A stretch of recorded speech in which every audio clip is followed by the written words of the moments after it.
এই দেখেন নিজের প্রশংসা শুনতে সবার ভালো লাগে, রাইট? আমাদেরও ভালো লাগে।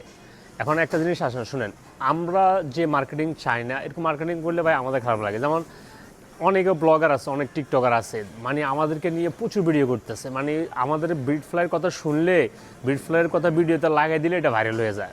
আপনি এটা যদি বিশ্বাস না করেন, আপনি নিজে ব্রিড ফ্লাই নিয়ে একটা ভিডিও করেন, যে ব্রিড ফ্লাই এটা সেটা করে একটা ভিডিও করেন, দেখবেন আপনার ভিডিও এটা খুব রিচ করবে।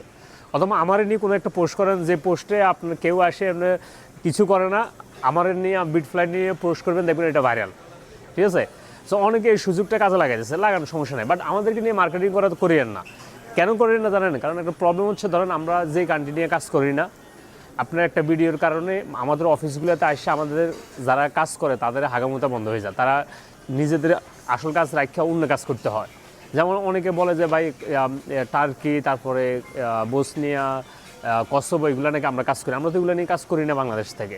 এখন যদি শত শত মানুষ যদি আমাদেরকে কল দেওয়া শুরু করে, আমাদের অফিসে আসে, এটা তো আমাদের জন্য একটা বদারিং হয়, বুঝছেন? এই কারণে আমরা বলি ভাই আমাদের কোনো মার্কেটিং দরকার নেই। আর আমরা আলহামদুলিল্লাহ 100 আমাদের সবাই চিনি আলহামদুলিল্লাহ, আমাদেরকে আমরা সার্টিফাইড পাবলিকলি। ঠিক আছে? সো আমাদেরকে নিয়ে তো ঠেলা দিলে আপনারা না করে আপনাদের চরকার আপনারা তেল দেন। ঠিক আছে? Good luck.